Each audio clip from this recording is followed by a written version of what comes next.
Welcome to Sober Sunrise, a podcast bringing you AA speaker meetings with stories of experience, strength, and hope from around the world. We bring you several new speakers weekly, so be sure to subscribe. We hope to always remain an ad-free podcast, so if you'd like to help us remain self-supporting, please visit our website at sober-sunrise.com. Whether you join us in the morning or at night, there's nothing better than a sober sunrise. We hope that you enjoy today's speaker.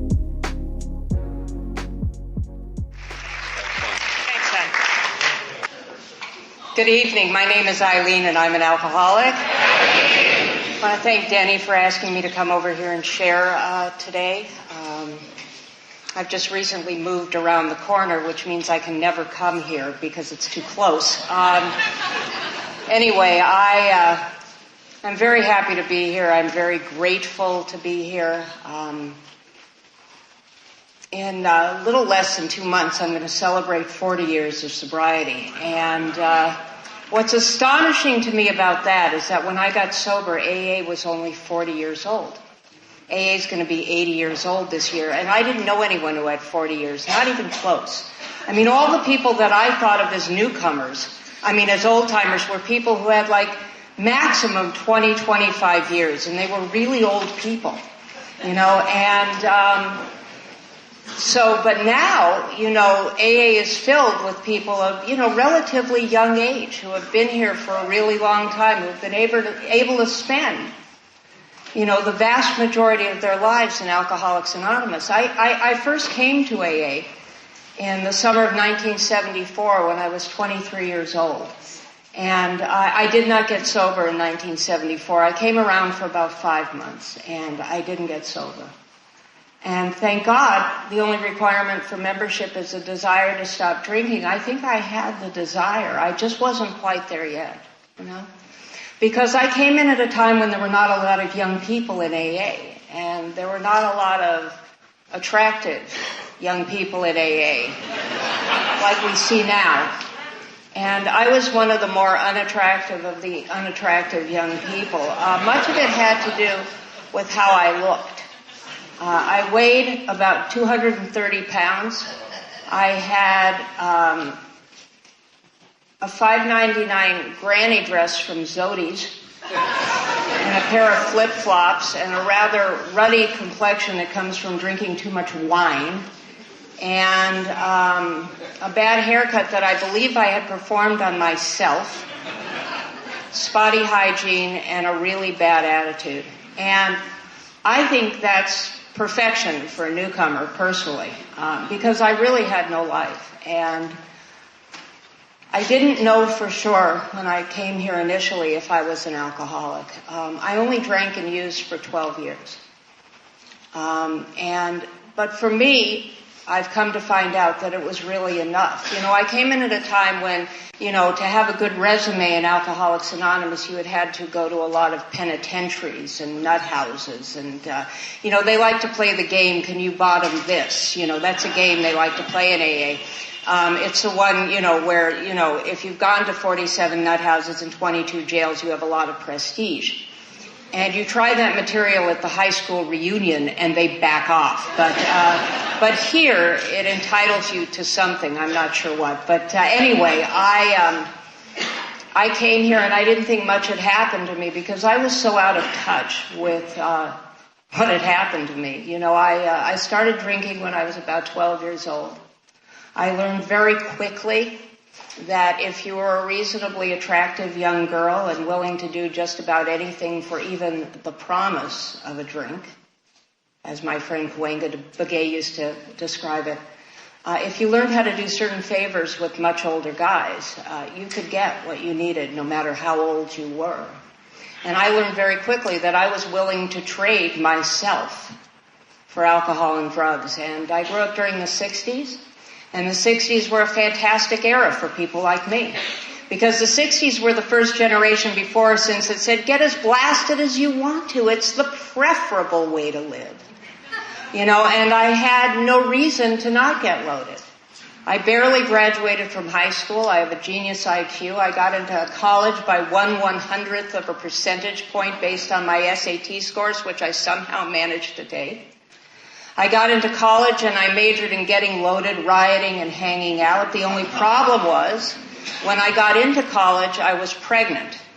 And I was pregnant not by my high school boyfriend, but by some drug dealer that I slept with one time and never saw again. And by the time that I went to the doctor to find out if I was pregnant, I was 4.5 months pregnant. And at that point, there was nothing that I could have had done about it anywhere in the world. And so in March of 1969, I had a child, a son. I gave him up for adoption, and 10 days later, I was back to partying exactly the same way I was before I got pregnant. And I went back to school, and I managed somehow in 4 years to accumulate 31 units in some subjects, which were like Buddhism, Marxism. I took a class in Chaucer. I liked Chaucer a lot. We sat in the back of the room and drank Old English 800 while we studied Middle English. And anyway, I got into a lot of trouble around 1970. We had a student strike at Valley State, which is now Cal State Northridge. It was actually the most radical campus in Southern California. I got in a little trouble. And they told me if I did it again, I'd get kicked out. So I came back the following year and did it again. And I got kicked out. And I lived a very marginal existence. You know, I sort of pretended to go to school. I had some half-ass jobs. Nothing really got in the way of my vocation, which was getting loaded. And I'm no stranger to what the big book of Alcoholics Anonymous refers to as pitiful and incomprehensible demoralization. I've had some brushes with some extremely shifty and seedy and dangerous characters. I used to hang out at a place up in Box Canyon, which is one of the two canyons. It runs between Simi and San Fernando valleys. It runs parallel to the Santa Susana Pass, which is where Spahn Ranch was, which is where the Manson family lived. And I never met Charlie, but I met a bunch of his followers. And years later, I went on a panel to the California Institute for Women, which is where all the remaining Manson girls are housed. Susan Atkins is dead. But the night that I went there, she was the secretary of the inside meeting. And they're never getting out. They are never getting out. And they were young girls. They were alcoholics and drug addicts. And there used to be a guy named Norm Alpie around who talked really, really fast. And he used to talk about seconds and inches. And sometimes it's just seconds and inches. Because I remember my friend Chris taking a hike up the hill and coming back down and saying, there's a guy up there. And he's got all these women around him, and they do whatever he tells them to do. You know, and he also used to recruit down on Venice Beach, and I used to go to Venice Beach, because quite frankly, the companions in the valley just weren't low enough for me. And I had to go to Venice to find my people. My people, who were, you know, drinking wine and smoking dope and hanging out in the pagodas and singing the House of the Rising Sun. And I'm here to tell you they're still doing that now. And they have an additional thing going on down in Venice now. It's called the Drum Circle. It's a bunch of people sitting in a circle playing drums. And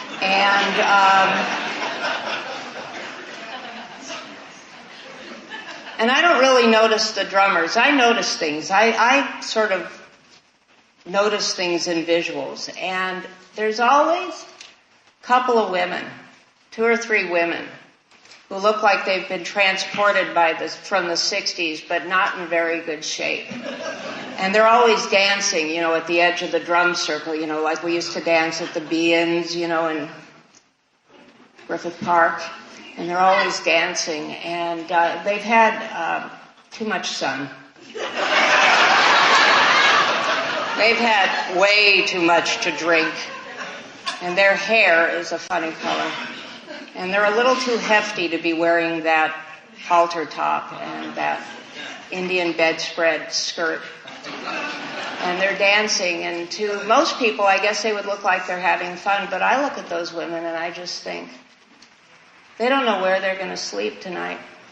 But I'm willing to bet they're going to do anything they have to get a place to sleep, and they don't really know where their next drink is coming from necessarily.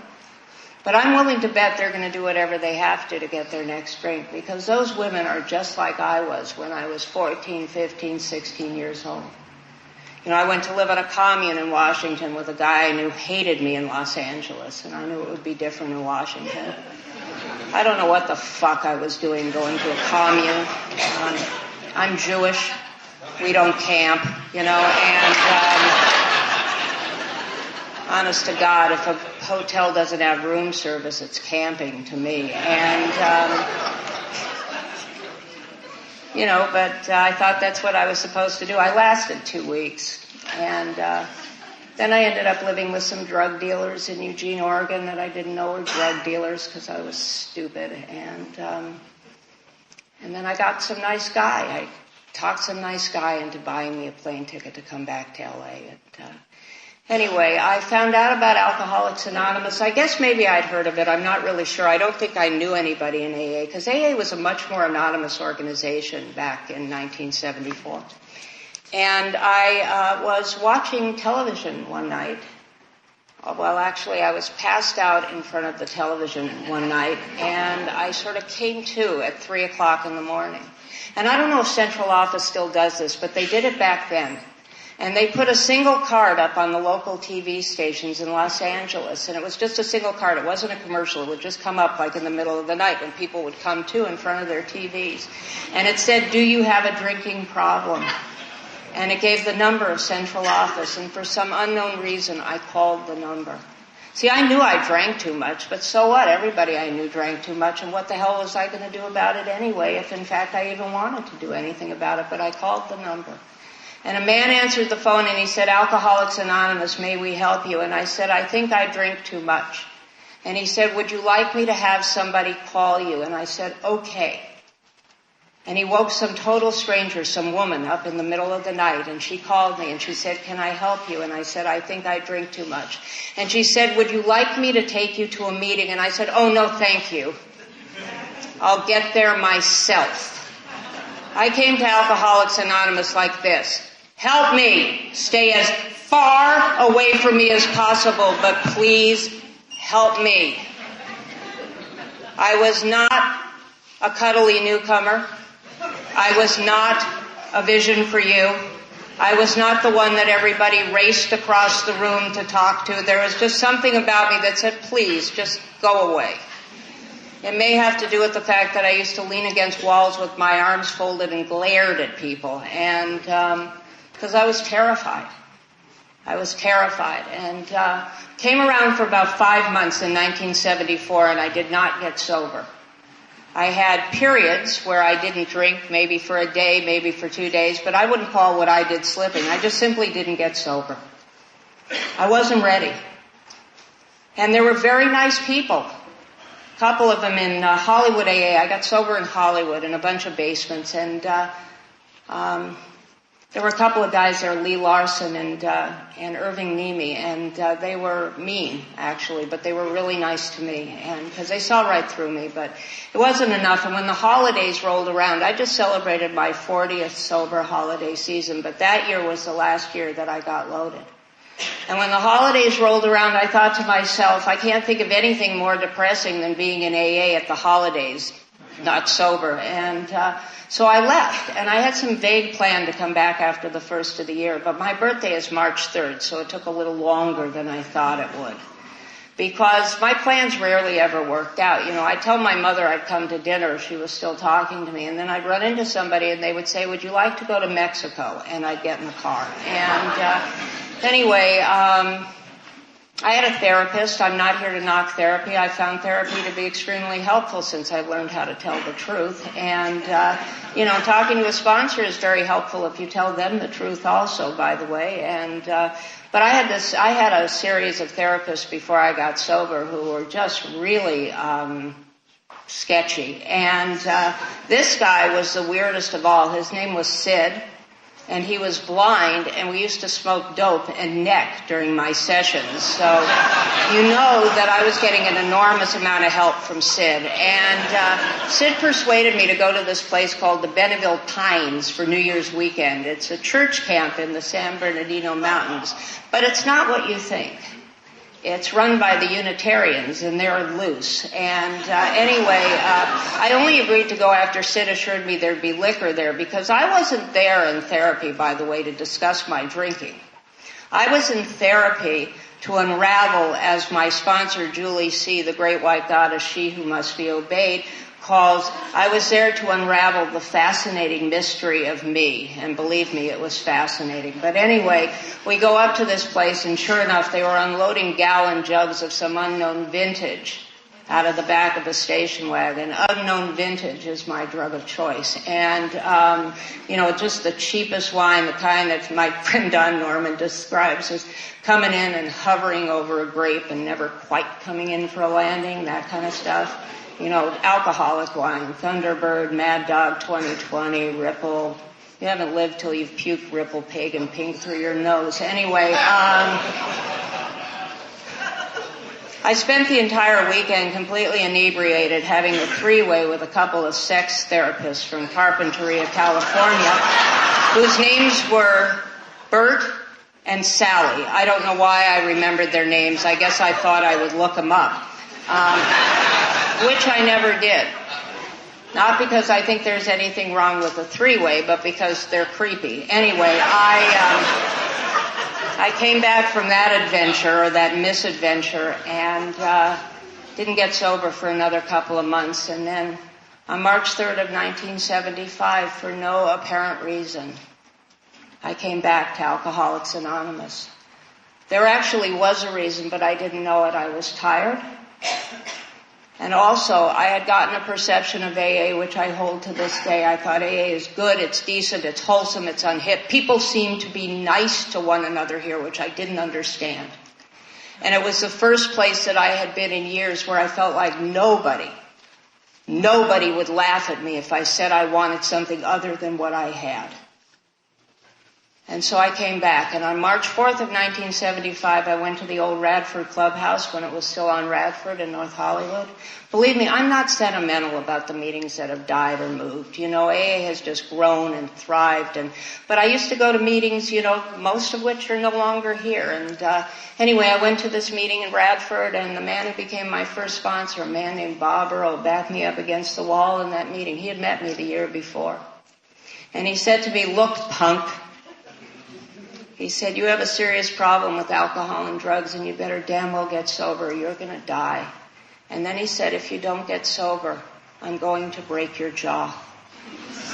Now, I don't know what you would have thought. I thought, he cares. I heard, you cares. And then I spent the next month calling him up, screaming at him, "Why do you care about me? Why do you care about me?" I remember he screamed back at me, "Because you're psycho." When I got to AA, I just thought I was the biggest piece of crap that had ever crawled out from under a rock. I remember one night, Bobby was going to the liquor store to get cigarettes, and I still smoked in those days, and I said, "Could you get me some cigarettes?" And I held out some money, and he didn't take my money. And then he came back with 2 packs of cigarettes, and he didn't expect me to give him anything. And where I was coming from, if you were nice to somebody, it's because you wanted something. And if somebody was nice to you, it's because they wanted something. And the people of Alcoholics Anonymous didn't seem to want anything from me. And I just didn't understand that for quite some time. This was completely different than anything I had ever encountered. And I grew up in a nice home. Really nice home with 2 intact parents. Their names were Harry and Harriet. They were a set. They were meant to stay together. And they made it to almost 63 years. And about 7.5 years ago, my mother died very suddenly. She was fine one day and dead the next. And many of you in here know my father, the Prince of Men. And he's 93 years old. And I am completely devoted to my father. And because he had never lived alone. He had gone from his family to the Marine Corps, to marriage with my mother. And he lived alone here on Montana for about 7 years. And then about 6 months ago, he finally moved to Ocean House down on Ocean Avenue, which is comforting to me, but he doesn't like it because there's too many old people. And because he's got all his marbles and walks without orthopedic appliances. I mean, I'm in much worse shape than my father. I've had, unfortunately, the warranty has run out on a lot of my parts since 1992. I've had 6 major orthopedic surgeries since 1992. I just had a hip replacement on October 9th. It's my second one. I'm completely bionic now.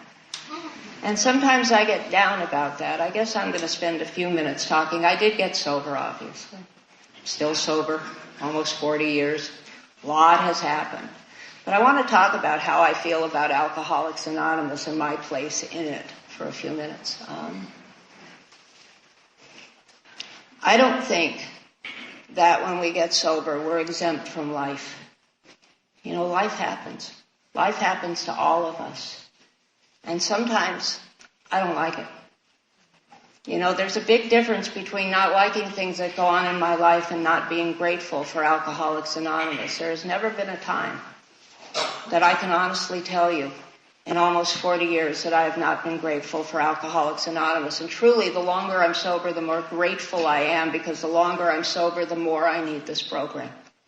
I have never felt that the point of AA is to get yours and split. The point of AA is to get yours and then give it back to somebody else. I like the fact that people say to me, I love still seeing you in the rooms. And I want to say to them, I love still seeing me in the rooms too, because I don't know what would happen to me if I didn't come to meetings of Alcoholics Anonymous. I still work full time. I spend a lot of time with my dad, but I still manage to get to 2, 3, 4 meetings a week. And I love meetings. I love meetings. I go to meetings for 4 different reasons. I go to meetings because I need them. I'm one of the lucky people who has never, ever been able to labor under the illusion that I do not need this program. I was at Bed Bath & Beyond the other night. Well, that'll drive you to drink, just going to Bed Bath & beyond the limits of my tolerance. And anyway, I was on the escalator, which I shouldn't have been on. I should really take the elevator. And there were some kids, roughhousing up near the top. And I got frightened because, I just had a hip replacement and I was afraid I wasn't going to be able to make it off at the end. So I yelled at them. I said, get out of the way, I'm disabled. And a man, who I guess was their grandfather, said, you may be disabled, lady, but you ugly. And so I just turned up around to him and I said, why don't you just go fuck yourself?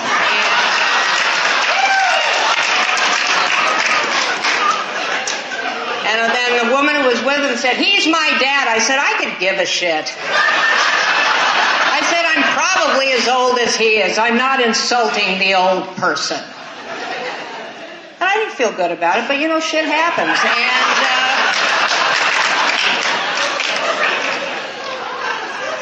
we are not saints, people. I love what comes after the reading of the 12-step. People always say, why do we have to keep reading the same stuff over and over and over again? Well, because sometimes you just may hear it. And after the reading of the 12-step, it says, many of us explained what in order, I can't go through it, that do not be discouraged. And then the best line in the big book. No one among us has been able to maintain anything like perfect adherence to these principles. Do you know what that means? Nobody's even come close. And then it goes on to say, we are not saints. The point is that we are willing to grow along spiritual lines. I wish that the fanatical big book thumpers would read their big books as thoroughly as the fanatical Bible thumpers. I really do. Because, there's lots of stuff in there that's about our humanity and our love and tolerance and not beating each other up over a word or a phrase. Just my opinion. And I mean that, just my opinion, but that's how I feel about it. I'm here to be of love and service. That's what I'm here for, to be of love and service, because being of love and service has saved my life. I lived my life in self-obsessed, insular fashion before I came to AA. I always wondered how I was impacting the planet, what you thought about me, all of this stuff. And Alcoholics Anonymous has freed me of this. I'm an eccentric. I'm an oddnik. I cherish it and I celebrate it because Alcoholics Anonymous gives me the freedom to be exactly who I am. To be exactly who I am. And who I am is a really good friend, a really good daughter, a fantastic employee. I've had the same job for over 27 years. I'm a personal assistant in the entertainment industry. I work for one of the nicest men in town. And I have that job until I'm 105 if I want it, because I show up every day. And because Alcoholics Anonymous and growing up during the 60s has taught me equanimity. And I don't see any difference between buying dog food or going to the Academy Awards. And I've done both in this job. Because I'm just there to be of service, to do whatever needs to be done to make my boss's life easier, to make his wife's life easier, to make the entire situation easier for everybody. And most of the time I succeed. Most of the time I succeed because of this program. In Alcoholics Anonymous, I've learned how to do the inconvenient thing. Do you know what a gift that is? I love my father to pieces. It's not always convenient to do everything that one needs to do for an aging father. But you know what? I'll drop anything if he needs me. And it's not convenient every time because I don't get to do whatever I want. I don't get to do whatever I want. And in Alcoholics Anonymous, I learned the spirit of cooperation. Do you know what an amazing thing that is?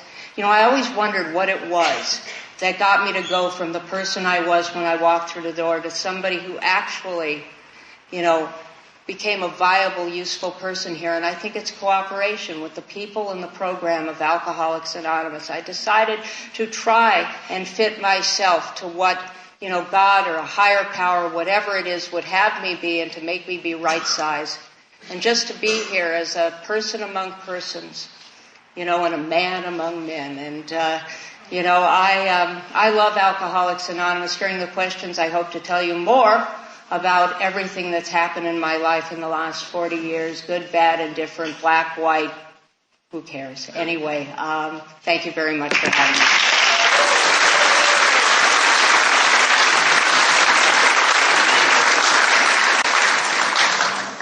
I guess there's questions now, and they should be, in the form of a question, as Denny said. Does anyone have a question? Oh, yes, I will repeat the questions. Nancy.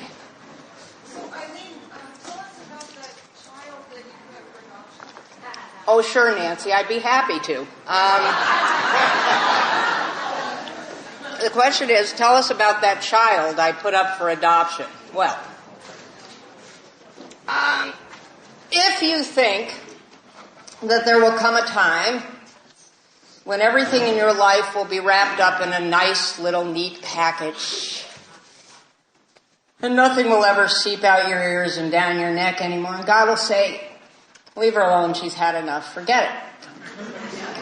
God or the higher power or whatever it is, because I'm still not sure, has a way of throwing what I like to call the celestial monkey wrench into the mix just to make sure we're paying attention. And on July 4th of 1996, I got a whopper. I'll try to tell the short version of the story, but I was sitting on my couch and my phone rang and it was a woman. It was the 4th of July weekend and I was looking forward to 4 days off of work. Nothing was troubling me. I was drinking a nice big cup of coffee, staring out the window, and my phone rang, and it was a woman, and she said, my name is Julie Jones, and I'm a private search investigator from Seattle, Washington, and I've been asked to locate you. And I had no idea why she was calling. And she said, is your name Eileen Waterstone? And I said, yes. And she said, does the date March 28th, 1969 mean anything to you? And then I knew. And I started to cry, and I said, is he in Seattle? And she said, oh, no. She said, we do this all by computer. He lives in your area code. My son was living about 1.5 miles away from me 27 years later. She said, can I give him your phone number? I said, no. I said, give me his, call him back, tell him I'll call him in about a half an hour. I got a couple of things I need to take care of. And called a few people. I called people that I knew that had adopted kids. I called people that I knew who were adopted. I called my parents who were not home, thank God. I called my sponsor who was home, thank God. And then I took a deep breath and I picked up the phone and I called him and I said, my name is Eileen Waterstone and I understand you're looking for me. And in our very first conversation, without knowing a thing about me, he told me that he had been in a rehab 2 years earlier. Now, considering the details of his conception, I was not stunned. I could also tell by the tone of the conversation that he was not currently rehabbing, shall we say. So I thought, oh, what the hell? So I said, hey, what an amazing coincidence. I said, I have 21 years in Alcoholics Anonymous. And he was like, oh, shit. Anyway, I made a date with him. I went to pick him up 3 days later, except for the fact that he's 6'4", half Mexican and a guy. We look exactly alike. And a lot of you know him. His name is AJ. Anyway, I pick him up. We go downtown for sushi. We share a genetic liking of sushi. And he orders some sake or some beer. I pay for it, figure. Get him in a little sooner. And during the course of the conversation, the subject of AA comes up, and he says, AA is a really great program. I go to a meeting anytime, because when he was in the rehab, they had taken him. And I said, listen, there's something you really need to know about me. I said, I'm not just some casual drop into a meeting anytime kind of a gal. I said, I'm like a rabid, fanatical member of Alcoholics Anonymous. I said, as a matter of fact, you can refer to me as the Empress of AA if you like. Anyway, my son, after I met him, went in and out of the program for 10 years. 10 years. Every guy I knew tried to help him. He had a drug-induced heart attack when he was 35. He got into a domestic thing with his girlfriend. My grandson went to foster care. He went to jail. The last 2 years that he was drinking and using, I couldn't talk to him anymore. He was so insane. He'd be up 4 and 5 times, 4 and 5 days at a time. I couldn't talk to him. And then I heard that he found a guy that he would listen to, like I listened to Bob. And he got sober, and he has a little over 8 years now. And, both of my grandchildren, he has custody of both of his kids now. He has a wonderful girlfriend who's also sober in the program. And it's not like other relationships. It's odd. It's odd, but we have a good relationship, and I know that he respects me, and I respect him. And the other thing, there were so many coincidences I didn't find out until later. I used to sponsor a girl named Jackie O, and when he was 16, he was friends with her daughter, and he was in her house when I was sponsoring. But the best thing was when I first met him, his job was being the doorman at Jumbo's Clown Room, the notorious strip bar in Hollywood, which is owned by the grandfather of my niece's husband. So needless to say, it was all good. Anyway, that's what happened, and it's been an amazing journey. He's 45, and I'm almost 64 now. He's been in my life for 18 years. Anyone else? Yes?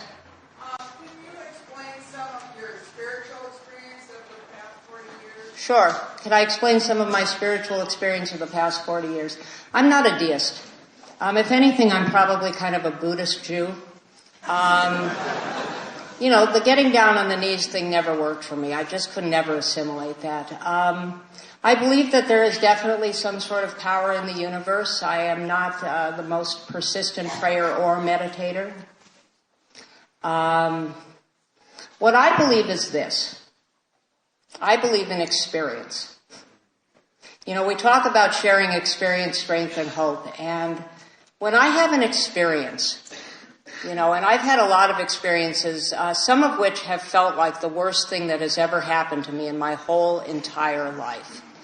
And when I have an experience, I try to remove my judgment from the experience as being good or bad or positive or negative or black or white. It's merely experience.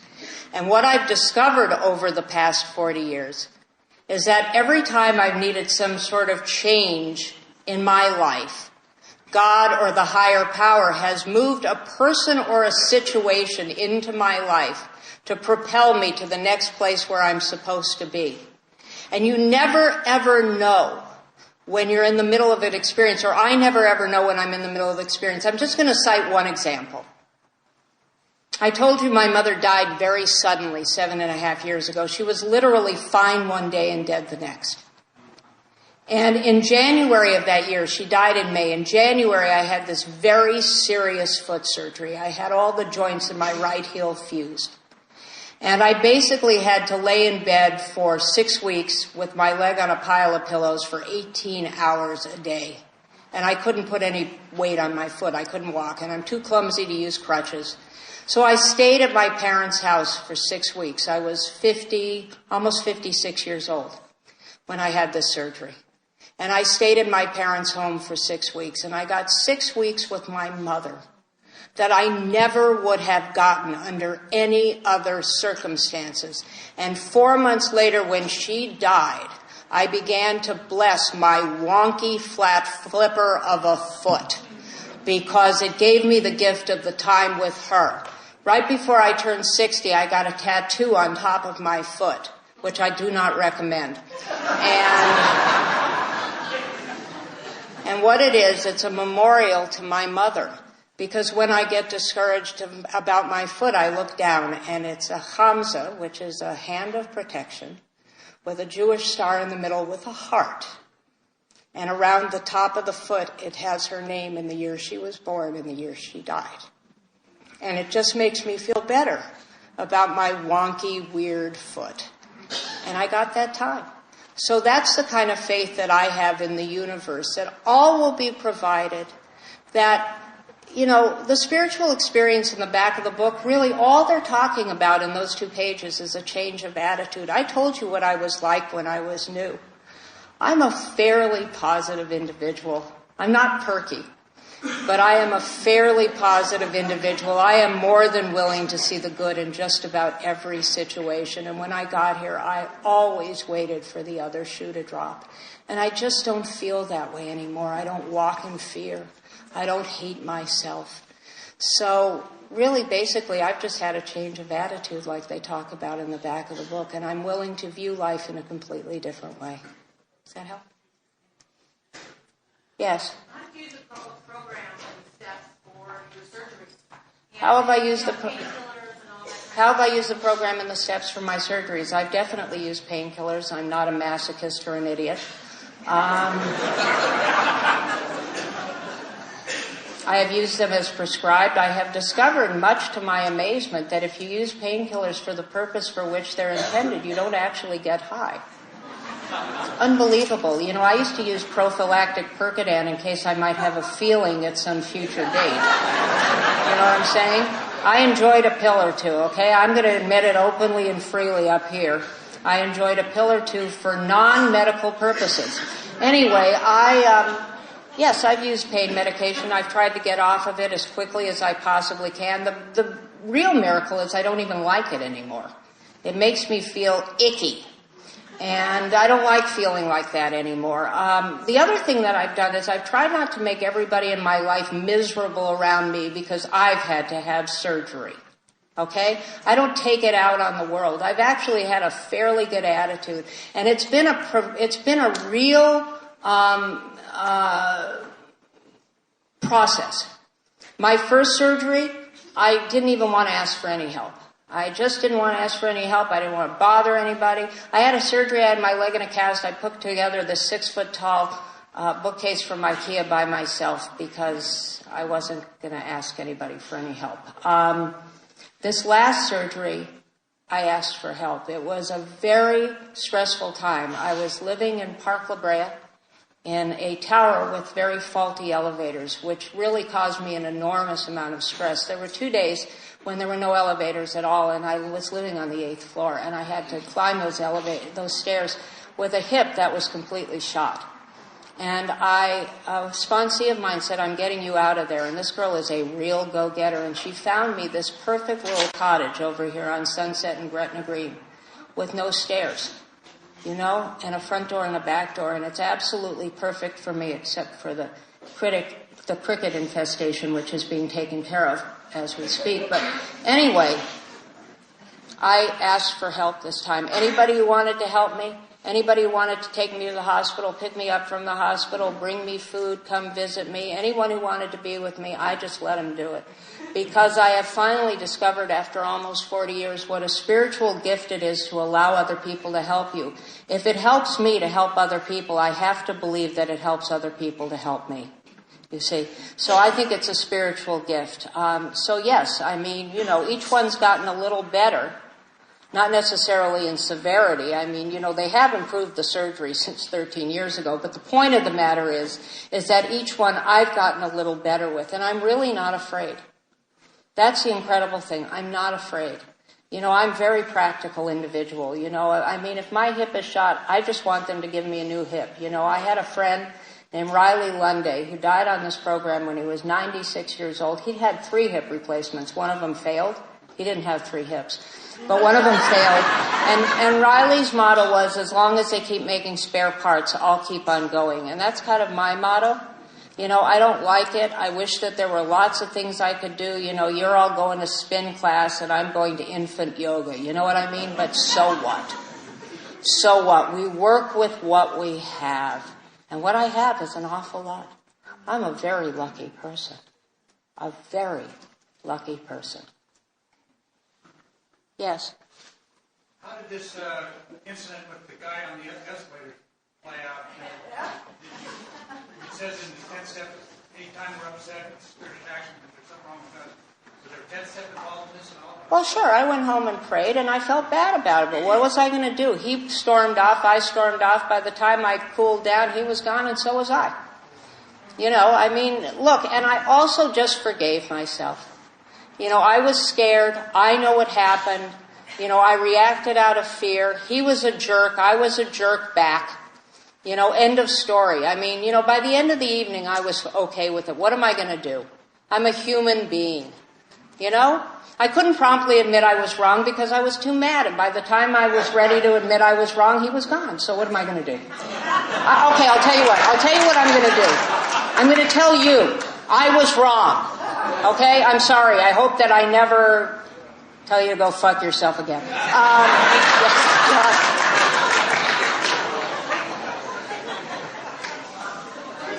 Yes, John. With all the stuff that's gone on in your sobriety over the last 40 years, almost 40 years, Yes. and your surgeries, was there ever any depression that set in? Sure. And if so, how did you handle it? Has there ever been any depression? Yeah, there's been depression. I am prone to depression. Not so much anymore. I mean, it's usually sort of a day thing. When I was about 6 years sober, I got something that I wanted really, really badly, the thing that I thought would always fix me. Okay? I'm not going to go into the particulars of it, but let's just say if there's something in your life that you think is going to fix you for good, that woman, that motorcycle, that man, that whatever, okay? And I lost it. And I plunged into a really deep depression. And a friend of mine, Frank Deffrey, who's now dead, told me to go see this therapist, a guy named John Arnold, who was not in the program, who absolutely saved my life. And what I had to deal with was my complete and total self-hatred. I used to lay on the floor in his office and beat on myself with my fists and scream, I hate you, I hate you, I hate you. And he told me that if I was willing to go down into the depths of my depression, that he would take my hand and hold it and help me come out the other side. And he did. I was there for about 4 years. And I've had periods of depression since, but I've had situational depression. I think it's appropriate, to be depressed when you have horrible foot surgery, your mother dies, and your relationship that you've been trying to make work for 23 years unsuccessfully finally goes completely to shit. It's appropriate to be depressed. And I have at different times, gone to therapy, written inventory, prayed, done whatever I had to do. I am willing to, do anything. I am not here to talk about medication. I myself don't take it, but I'm not here to talk about it for anybody else. It's not my business. Not my business. But I haven't had to take it, but I've had to do a lot of work in order to deal with my depression, which at times has been deep and lasting. But I have moments. I was really down on Sunday. I just felt so down. Life seemed so hard on Sunday. I had a lot of pain. It was tough. I was just pushing myself to do whatever it is that I needed to do. I have a commitment at the little Sunday morning Palisades meeting. I'm the cake chick, and I went. And I felt better, and I had lunch with some people, and then I went and talked to my dad, because he's still my dad, even though he's 93. He's valid and valuable and viable as my father. And I talked to him, and I went home, and I went to bed, and when I got up in the morning, it was okay. So I have dealt with it as recently as Sunday. But I also understand now that it's not going to kill me, and it's not going to last, and it's just part of who I am. And I don't feel bad because I haven't got it all perfectly knocked around here. I don't think that's the point of Alcoholics Anonymous. The point of Alcoholics Anonymous is to not drink or use no matter what's going on in your life. And so far I've managed to do that for almost 40 years with a tremendous amount of help, both in and out of AA. Yes? Hi, thank you so much. Do you work with a lot of sponsees, and do you work the steps often with your sponsor? What is your experience then? Well, my experience is that when do I work the steps with my sponsee and my sponsor? The truth is, I have not sponsored a brand new person for a long time. The sponsees that I have a lot of time in the program. I encourage them, to work the steps. But what happens when when you're sober a long time is that the steps become part and parcel of who you are. I mean, he asked me about the 10th step. Believe me, if it's somebody that I know where to find them, the phone call does come. I know, because I can't live with myself. I really want to live the most comfortable life that I possibly can. And so, it doesn't always have to be a written 10th step, but I will certainly practice the 10th step. I said I work in show business, a business that people are not always nice in. Now, I know you're going to find this hard to believe, but occasionally I say something to somebody that just isn't quite right. You know what I'm saying? But unlike most of the people in my business, I will actually call the person back and say, listen, I had no right to talk to you that way. I'm really sorry I talked to you that way, and I'll do my best to make sure that doesn't happen again. And I picture them on the other end of the line going, who is this alien? Because it doesn't happen that much in that business. It just really doesn't. It's just full of narcissists and egoists, But I always try to keep my side of the street clean. And so, I did definitely work the steps, actually with a variety of sponsors. When I wrote my first inventory, I had a sponsor. By the time I was finished, I wasn't talking to her anymore, so I read it to somebody else. I have worked all the steps. I continue to work all the steps in my life, but they're really part and parcel of who I am. I pray, I meditate sometimes. I certainly practice the 12th step a lot. I do work with people. I talk to a lot of people. I try to be of service as often as I can, both in and out of the rooms, because it really saves me. It really, really saves me. I think... Question. One more question? Okay. Yes, my darling. Can you tell me how your routine has evolved or changed over the years in Alcoholics Anonymous? My routine, how my routine has changed? I don't really have a routine, so to speak. When I was new, I went to 7 to 9 meetings a week, no exceptions. I sat in the front row. I was responsible for my chair and my ashtray. I thanked speakers, whether they had anything to say or not. I had a big book, and I read it. I had a commitment. And I worked the steps. My routine now is that I have 2 very regular meetings that I go to. Tuesday Night Life after 10 in Santa Monica, Sunday morning Pacific Palisades, small meeting where I am now, obviously, as I said, the cake chick. It's the first commitment I've had in a while. My routine got completely disrupted when my mother died. And so if my dad needs me, obviously the routine goes out the window. It says that our job and our family they come before our 12-step work. Our 12-step work is an avocation. And I still manage, there are times in my sobriety when I have been unable to be very much of service, like when I was laying with my leg on a pile of pillows 18 hours a day for 6 weeks. I mean, it's really kind of hard. But, I was still taking phone calls and still talking to people. But I don't have a set routine per se. What I do know is this. I am a sober member of Alcoholics Anonymous. I am as devoted to AA as one can possibly be. I continue to go to meetings every single week, except if I'm out of the country and can't find one, like when I went to Africa in January. But honestly, I didn't think I would drink. I really didn't. I was on safari. I had the time of my life. You know? And I just want to say that too. I live my life in and out of these meetings, and most of the time I have the time of my life.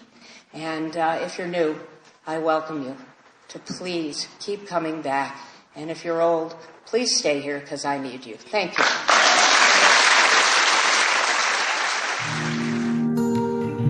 Thank you for listening to Sober Sunrise. If you enjoyed today's episode, please give it a thumbs up as it will help share the message. Until next time, have a great day.